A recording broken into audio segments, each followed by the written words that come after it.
বাবা মায়েরা সবসময় লীলার প্রসঙ্গ, লীলার পদ পদাবলী শুনে এখনো পর্যন্ত কোনো মানুষ বুদ্ধি খুলে নাই যদি লীলার পদের যদি মাহাত্ম না আসে। তাহলে গমন কষ্ট উত্তর আকৃষ্ট গরু বাছুরদেরকে নিয়ে হলো, আর গরুর বিষয়ে যদি আমরা কিছু না জানি তাহলে কি হয় বাবা? একটু কথা শুনুন, আপনারা একটা কথা শুনে যান, একটু লক্ষ্য করে আমার কথাটা শুনবেন, দেখবেন একটা কথার মধ্যে কথা। এই যে আজকে শ্রীখলটা বাজছে, আপনারা জানেন গৌরাঙ্গ মহাপ্রভু এই শ্রীখল নিয়ে কিন্তু হরিনাম প্রচার করেছিল। তখন এই অর্গানও ছিল না, হারমোনিয়ামও ছিল না, ছিল না। এখন আপনারা কি বলতে পারবেন বাবা এই শ্রীখলটা কি দিয়ে তৈরি?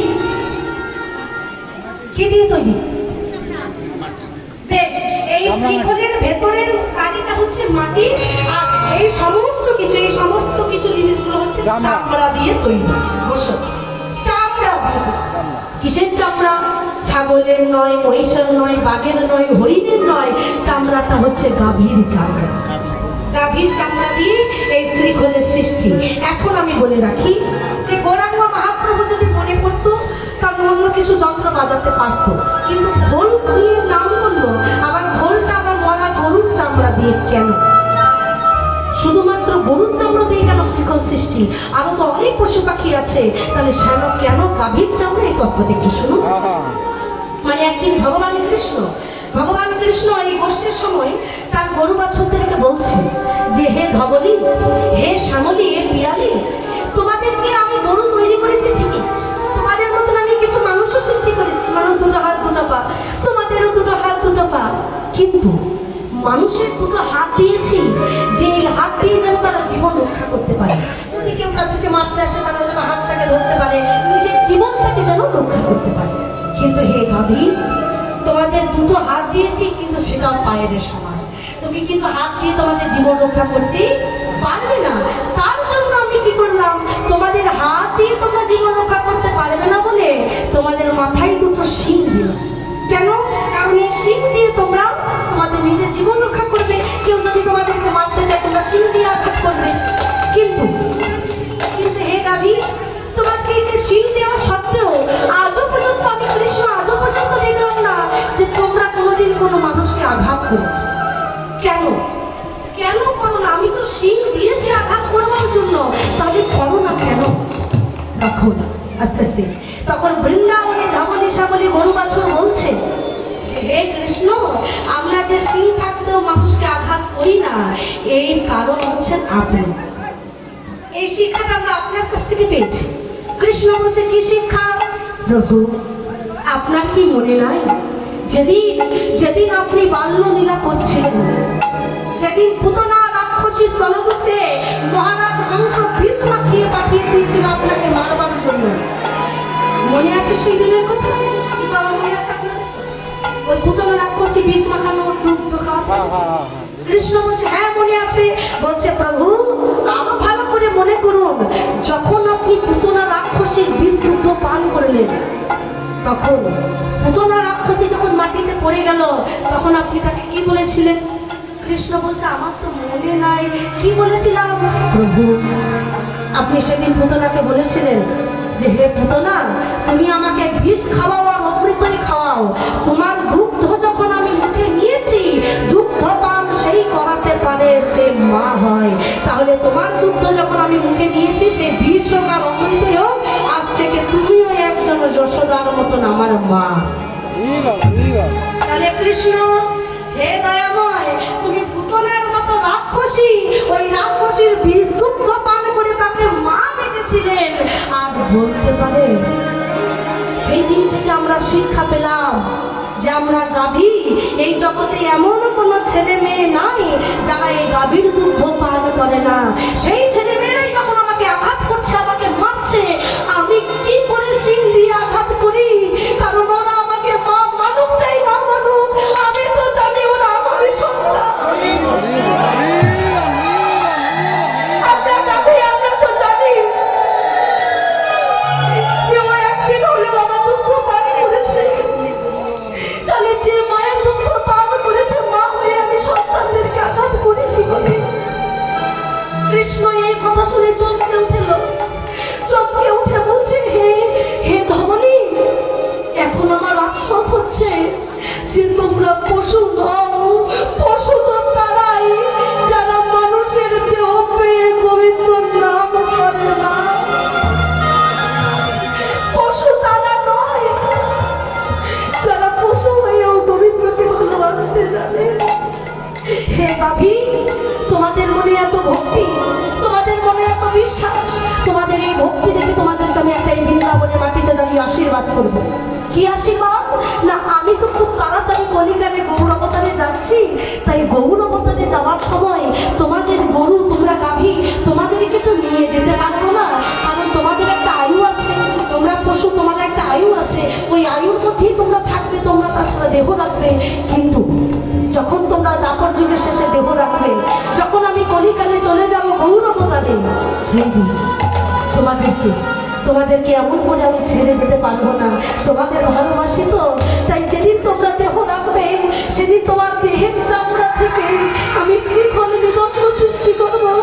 এই যুগে বাজি বাজিয়ে দেখেছি ব্রজগোপীদের, আর কলিকালে তোমার মতো শ্রীফল বাজিয়ে রাখবো শত শত গৌর।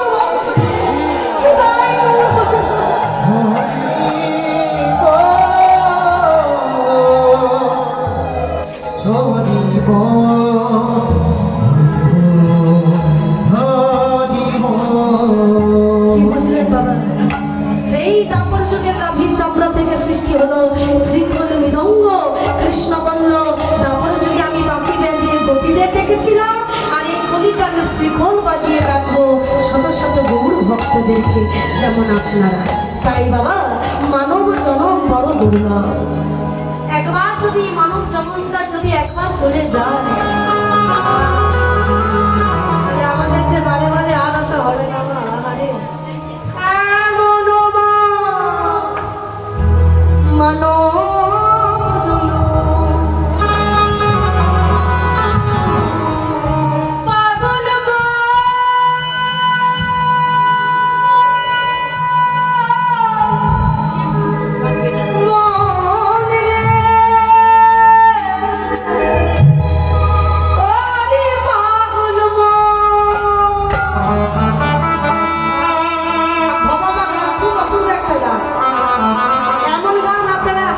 শুনেছেন, এই গান হাজারবার শুনেছেন, কিন্তু গানের ভেতরে কি তত্ত্ব বলতে চাইছে এটা বুঝি না আমরা।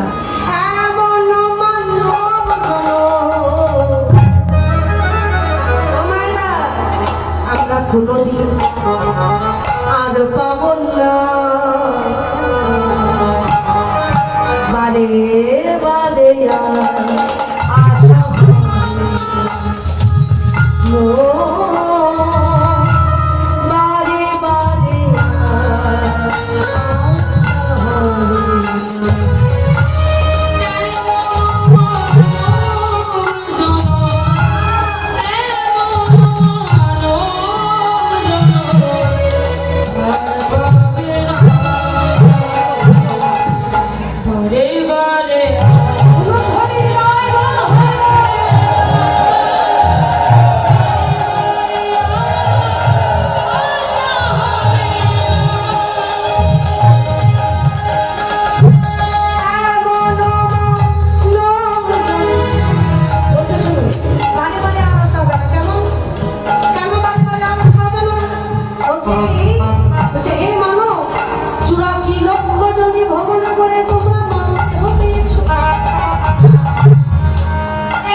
পরিবর্তন হও। কেন? বলছে তোমার বেলা যে হয়ে যায় নামে অন্ধকার, তোমাদের দিন চলে যাচ্ছে, মনে করবে না যে পরের দিন আসছে না, তোমাদের দিন চলে যাচ্ছে। কারণ মানুষ কখন মরবে গ্যারান্টি ভগবান দেয় নাই। সবার আয়ু নির্ধারিত, মানুষের আয়ু কোনো নির্ধারিত নয়। কেউ মায়ের পেটে মরে যাচ্ছে, কেউ জন্ম নিয়ে মরে যাচ্ছে, কেউ বাল্যকালে মরে যাচ্ছে, কেউ বৃদ্ধ বয়সে মরছে। বলার কাছে বাবা নেই। তত্র বলছি তোমাদের বেলা যে বয়ে যায় নামে অন্ধকার। ও ভাইরা, আপনাদের ঘরে দেওয়াল ঘড়ি আছে? ঘড়ি, দেওয়াল ঘড়ি আছে? আর আজকালকার দিনে মোবাইলে তো দেওয়াল ঘড়ি নাই বলতে চলে। ওই দেওয়াল ঘড়িতে যে লাল কাটা, সেকেন্ডের কাটা, কি বলে? Tick tick tick tick tick করে শব্দ হয় না? ওই ঘড়ি আমাদেরকে শিক্ষা দিচ্ছে। কি শিক্ষা? ঘড়ি বলছে দেখো, আমি যতক্ষণই টিক টিক করবো, আমি ততক্ষণই তোমাদের সময় দেখাবো যতক্ষণ আমার পেছনে একটি ব্যাটারি লাগানো থাকে। একবার যদি আমার পেছন থেকে ব্যাটারিটা তুলে নেয়, আমি যখন তোমাদেরকে সময় দেখাতে পারবো না। কিন্তু হে মানুষ, তোমাদেরকেও একটা ভগবান ব্যাটারি দিয়েছে। আর ব্যাটারিটা দিয়েছে বলে তোমাদের বুকের মাঝে একটু হাত দিয়ে দেখো, ধিক ধিক ধিক ধিক ধিক। এই ধিক ধিক করছে কেন? কারণ ভগবান ব্যাটারি দিয়ে রেখেছে। আর ব্যাটারিটার নাম কি জানো? ব্যাটারিটার নাম হচ্ছে আত্মা। যে আত্মা হচ্ছে ভগবানের চিরদিনের দাস, যে আত্মাকে ভগবান বড় ভালোবাসে, যে আত্মা কখনো জল দিয়ে ভেজানো যায় না, যে আত্মা কখনো পুড়ে ছাই হয় না, যে আত্মা আপনি যেদিনে জগৎ সৃষ্টি হয়েছে সেই দিনই এই আত্মার সৃষ্টি হয়েছে। শুধুমাত্র দেহের বিনাশ ঘটেছে, দেহ পুড়ে ছাই হয়েছে, কিন্তু এই আত্মা চিরদিন গোবিন্দ চরণে দাস হয়ে সাবধানে চলো হাউ খুশি হইয়া আমার কাছে কইরা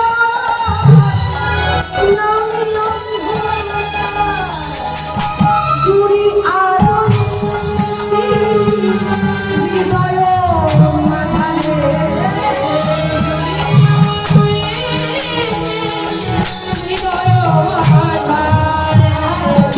ভবা কহে, ভবা কহে, ভবা পাগলার গান বাবা। ভবা কহে চোখ মেলে চেয়ে বারে বারে